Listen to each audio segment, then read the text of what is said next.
You know, usually when we talk about breaking a world record, there's this shared expectation of like really visible, almost superhuman effort. Oh, yeah. You picture an athlete crossing a finish line, right? Exactly. Sweating, muscles burning, breaking the tape at the very last second. It is always a big highlight reel moment. Yeah. The cameras are flashing. The crowd is screaming. It's explosive. Right. And then you step into the world of top-tier sales, and suddenly that highlight reel just vanishes completely. It really does. The people actually breaking the records, the ones absolutely crushing it year after year, they aren't sweating or shouting on some trading floor. No, they aren't. They aren't hitting some dramatic, buzzer-beater pitch to close a $1 million deal at the last second. No, it's the absolute definition of a quiet, almost invisible grind. Mm. The real heavy lifting, the actual mechanics that generate that world record success, it is happening completely out of sight, usually months or even years before a contract is ever signed. And that is exactly what we are getting into today. So, welcome back to another deep dive. Today, we are looking at the hidden mechanics of steady sales success. Yeah, we're figuring out how to break through that dreaded plateau that so many incredibly talented folks hit midway through their careers. To figure out why that happens and how to fix it, we have a really fascinating set of sources today. We are looking at a deep breakdown of the career of a guy named Joe Girard. Which is just an amazing story. It really is. He is a man who holds the actual world record for sales. And we are combining his story with some heavy-hitting behavioral research from Harvard and Carnegie Mellon, all about the psychology of relationship selling. A really powerful mix of street smarts and hard science. Totally. So our mission today is to unpack the simple four-word secret that built a literal sales empire. And we want to figure out how you, listening right now, can build a relationship engine that beats raw talent every single time. Okay, let's unpack this. Let's start by just grounding this in the sheer scale of Girard's numbers, because honestly, they are genuinely hard to wrap your head around. Yeah, the source material highlights this man who sold 13,001 cars. Which is wild. And to be perfectly clear, that is alone, one at a time. Right, he did not sell fleet vehicles to huge companies. No. He did not have a team of junior reps closing deals under his name. Hmm. That is 13,001 individual human-to-human sales. Doing the math on that is it is staggering. It is. It works out to an average of 6 cars every single day in and day out, for over a decade. Right. He still holds the world record today. And here's the craziest part of the whole story. He never called a single cold lead. Never. The text notes that he spent a massive amount of his own money, like $5 a day on stamps, which was a lot back in the 70s. Wait, absolutely. Just to touch more people than most entire corporate sales teams reach in 5 years. And before all of this, the guy had failed at 35 different jobs. Yeah, he was broke. He was deep in debt. Right, standing in a Detroit showroom with just zero experience. Which completely shatters that persistent myth of the natural-born salesperson. It really does. His success had nothing to do with being the most polished or, the most articulate or charming person in the room. He just understood a basic truth about human behavior that a lot of highly skilled people still miss today. Which is? He understood that the sale is not the goal. Wow. Okay, I feel like every sales manager listening right now just felt their blood pressure spike a little bit. I know, right? Because the sale is the entire metric of success in most companies. Exactly. But that intense focus on the transaction, that is the exact invisible ceiling we were talking about today. How so? The plateau happens when a talented person operates on this hidden assumption that the transaction is the finish line. Right. The contract gets signed, the commission is logged, and they think, well, my job here is done. Time to go hunt the next lead. Which is honestly so relatable outside of the business world, too. Like, think about dating. Oh, yeah. That is a great comparison. It is like someone acting incredibly attentive and romantic. They ask you questions, they hang on to your every word, they remember your favorite coffee order. Right up until you agree to be in a relationship with them. Exactly. And then, the moment you actually commit, they just completely stop trying. They sit on the couch, play video games, and you never go on a proper date ever again. It is so true.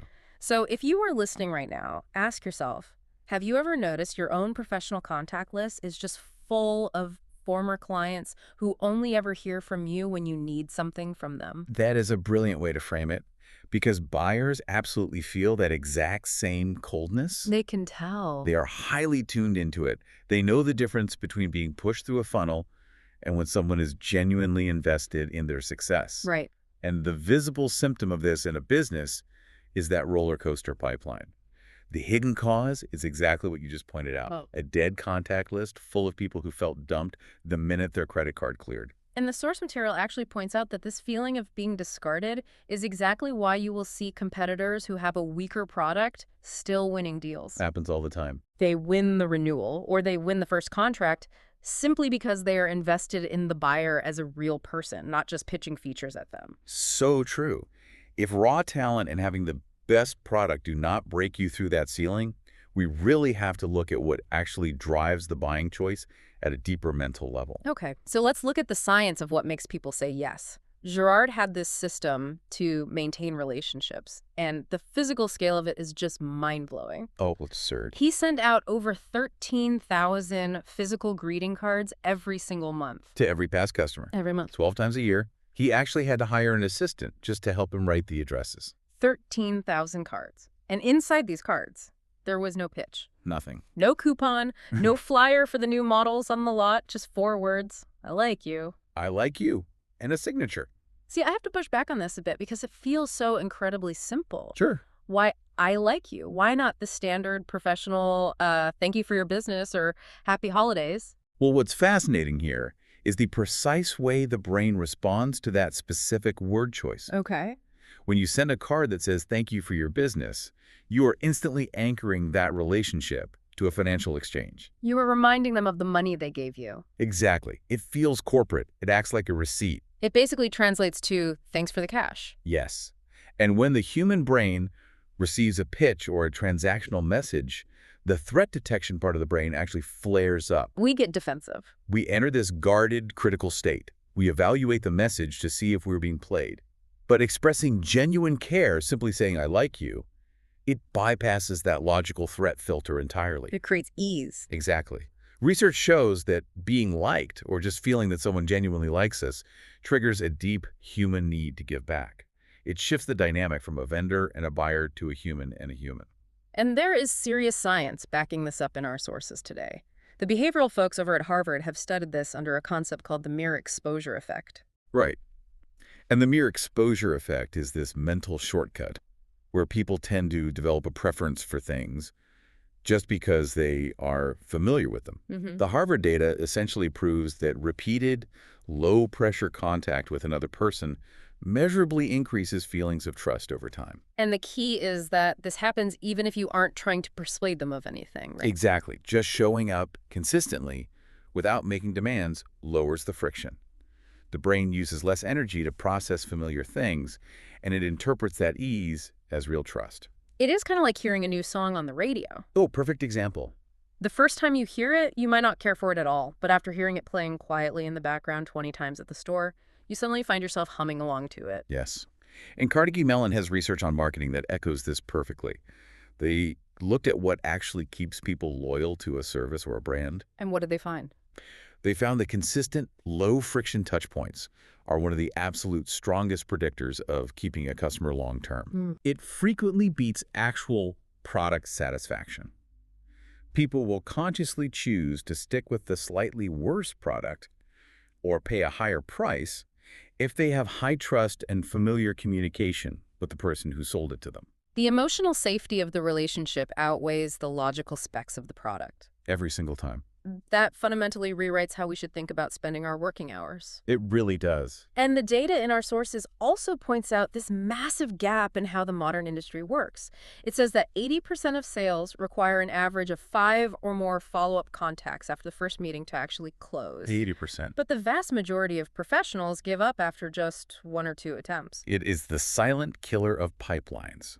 Professionals stop checking in right before that exposure effect actually has enough reps to lower the buyer's defenses. They quit just before the familiarity turns into trust. Exactly. Here's where it gets really interesting, though. Hearing about a guy licking 13,000 stamps a month back in Detroit is great history, but how on earth does a modern professional apply this today? Right, because things are different now. If you tried to mail 13,000 physical cards a month today, you would go bankrupt on postage alone. Or you'd just lose your mind trying to manage all those moving parts. The logistics have definitely changed, absolutely. But let's look at the emotional block first. What is the main issue you would have with trying to make a system out of this kind of endless follow-up today? For me, honestly, it feels fake. Yep. It feels a little robotic. If I am putting personal details about my clients into a spreadsheet and I have an automated alert on my calendar telling me to, like, go care about Steve in accounting every 30 days, doesn't that just destroy the realness of it? It feels like performing empathy on a schedule. Yes, That exactly. is the single most common fear people have with relationship management. We romanticize this idea of natural relationships. We want it to be organic. Right. But the source text gives us a brilliant reframe on this. Making your follow-up a system does not destroy your realness. In reality, a system is the only way to protect it. I am not sure I follow that. How does a spreadsheet protect real trust? Because human memory is deeply flawed. And naturally warm, caring people are often wildly inconsistent. Oh, that's true. You might genuinely care about Steve in accounting. You might have had a great chat about his kids. But then you get busy. Right, targets to hit. Your car breaks down, Yeah. your own kids get sick, and suddenly 6 months have gone by and you haven't spoken to him at all. And your silence tells him you don't care. Exactly, even though you actually do. Ugh. A light, structured system simply ensures that your genuine care actually reaches the people it is intended for on a regular basis. Wow. You aren't outsourcing your heart to a spreadsheet. You are just outsourcing your memory so your heart can do its job. Okay, that completely flips the paradigm for me. The system isn't faking the care, it is delivering the care. Exactly. So what does this modern blueprint actually look like in real life? The source outlines a few specific rules for building this engine. The first rule is building a touchpoint calendar. You want to space out meaningful contact roughly every 30 to 45 days. Okay. And the absolute hard constraint here is that most of these touches must have zero pitch attached. You cannot ask for anything. And the second rule is keeping a short personal note on every contact. Just one specific detail that matters to them so you can bring it up later. Right. You aren't building a creepy file on them. No. You just want one human anchor point. Something like her daughter plays the cello or he loves obscure sci-fi movies. That specificity is the magic that makes someone feel remembered as a human being, rather than just processed as a lead in a funnel. Which leads to the third rule. You must heavily favor value touches over ask touches. Yes. We all know what an ask touch is. It's the dreaded email that says, just bubbling this to the top of your inbox. Oh, worse. Or checking in to see if you have budget yet. It is a demand on their time. A value touch is the total opposite of that. It is sending an article that is relevant to a shift in their industry. It is genuinely asking how that cello recital went last weekend. Right. It is an interaction where the prospect gains something, either useful info or just a moment of human connection, with zero expectation of a meeting being booked in return. And the source material shares some incredibly practical stories of this in action. There is a case study about a woman named Sarah who was in software sales. She had brilliant product knowledge, a flawless pitch, but she was trapped on that roller coaster we talked about, feast and famine pipelines. Because she was a pure hunter. Yeah. She had no follow-up system after the first meeting. Right. If the prospect didn't buy quickly, she just assumed the lead was dead and she moved on to the next cold call. Which is what everyone is taught to do, honestly. But then she institutes this really simple spreadsheet system, one non-pitch value touch every month for every prospect she had ever spoken to, regardless of whether they bought or not. And what happened?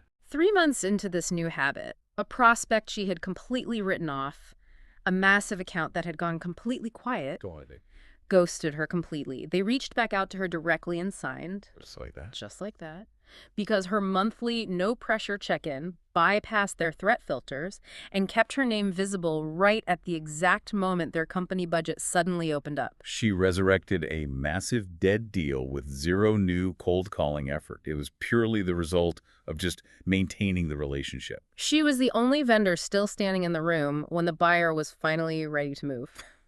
There is another story in the text about a mid-career rep who felt totally overwhelmed by the idea of a 30-day calendar. It can be daunting. So he started even smaller. He just built the habit of logging and bringing up one specific personal detail per client call.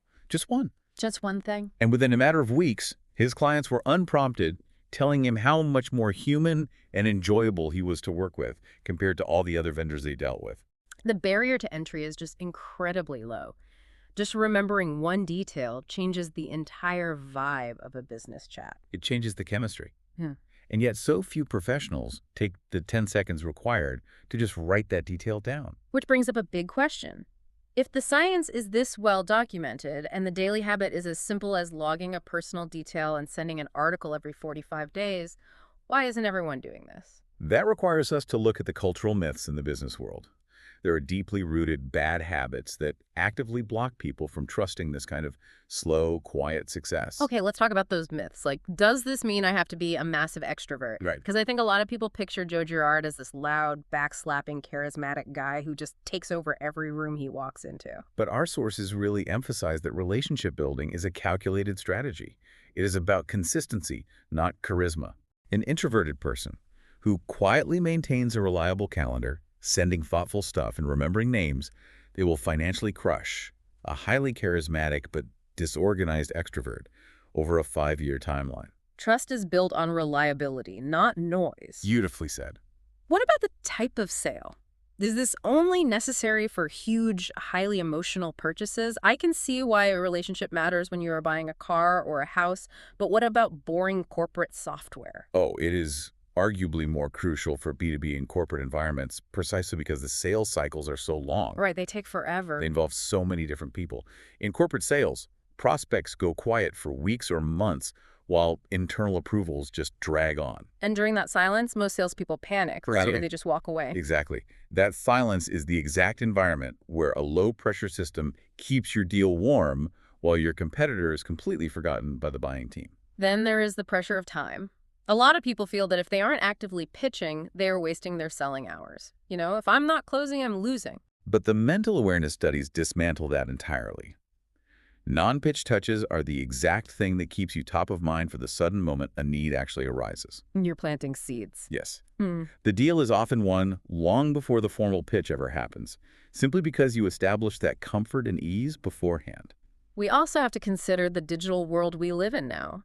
You could argue that Joe Girard had it easy because he didn't have a flooded email inbox or an endless feed of spam to compete with. You'd think so, but the digital age hasn't made this idea obsolete at all. Really? If anything, the endless flood of automated AI-generated spam has made a genuinely personal human touch feel incredibly rare. That makes total sense. A simple, specific note stands out more today than a physical greeting card did in the 70s, because nobody expects actual humanity in their inbox anymore. And this isn't just an individual habit either, it is a leadership imperative. The source text shares a story about a sales leader named James that illustrates this perfectly. Yeah, James was managing a team that was suffering from wildly unpredictable pipelines, up and down, up and down. And he realized that his own past success was tied to his habit of keeping in touch with past clients. Right, but because it felt like a natural instinct to him, he had never formally taught it to his team. He just assumed they would figure it out on their own. Exactly. Yeah. If we connect this to the bigger picture, he had to change his entire management structure. What did he do? He made relationship touchpoints a visible, tracked, and modeled weekly task for his team. Ah. He didn't just track closed deals, he tracked non-pitch value touches. It was no longer an extra task to do if they had free time. It was the core function of the job. And by tracking it openly, the entire team's pipeline leveled out within a single quarter. The culture shifted from hunting to cultivating. Now, to make that shift, the source lists some critical anti-patterns, basically bad habits that professionals need to drop immediately if they want to build this engine. The first one is what we discussed earlier, going silent after a deal closes. Right. You have to stop treating a win as the end of the line. Every silent former customer is a lost referral and a lost renewal. We also have to kill the reliance on generic mass emails. Dear first name, I hope this finds you well. Ugh. Immediate delete. Immediate delete. If your message looks like it was sent to 500 people all at once, it doesn't just fail to build trust. It actively damages the trust you already have. Because it proves you view them as just a number on a list. It is mathematically worse than sending nothing at all. The final bad habit the text warns against is abandoning warm relationships too quickly just because you face early rejection. Newer folks get stung by a no, and they immediately run away to find fresh, uncontested leads. It hurts to get rejected. It does. But the data shows those warm existing relationships, even the ones that initially say no to your proposal, they are the fastest path to steady revenue later on. Because timing changes. Exactly. Budgets change. Leadership changes. Do not throw away the human relationship just because the financial timing was wrong today. So, what does this all mean? If we pull everything together that we have explored today, The biggest takeaway is a complete structural shift in how you see your job. The close is not the finish line. No, the close is merely the beginning of a long-term asset. If you want to stop the exhausting roller coaster of feast and famine, you have to shift your focus. You have to stop just measuring your cold calling and start measuring the depth and health of your existing network. It really comes down to realizing that a professional career isn't a destination. Hmm. You don't just arrive at successful one day and stop working. A career is a direction that you choose daily through small, quiet, seemingly minor habits that compound over time. The 45-day check-in. The one specific note about their life, these actions aren't flashy, they will never make a highlight reel, but they are the absolute bedrock of world-class performance. It makes me think of a massive, heavy wheel. Pushing it the first few times takes an immense amount of effort, and it barely moves at all. Sending those first few value touches feels like you are getting nowhere. But as you keep pushing, the momentum builds, the mere exposure effect kicks in, the trust deepens. And eventually, the engine generates its own momentum, bringing in referrals and renewals with a fraction of the initial effort. It is the silent machinery underneath the success. That is the exact transition from raw effort to steady, systematized success. It leaves us with something really powerful to chew on as we wrap up today. Think about this. If a simple analog "I like you" printed on a piece of paper was enough to bypass human defense mechanisms and build a world record empire decades ago, Yeah. what could a perfectly timed, genuinely curious question about a client's specific passion project do for you today in an era where everyone else is letting AI write their emails? That is the question that separates the average from the elite. Thank you for joining us on this deep dive. Start looking at your contact list not as a graveyard of past transactions, but as a wheel waiting to be pushed. Build your own touchpoint system today. Start small and watch what happens to your momentum. These thoughts, these questions, they don't have to stop here. Sales Geeks has many more deep dives and videos just like this one. Subscribe to the channel and explore other deep dives. They all flow the same honest way. If this felt genuinely useful to you, share it with even one person in your life. That one share can bring a real change in someone's life, and it helps Sales Geeks reach more people who truly need this.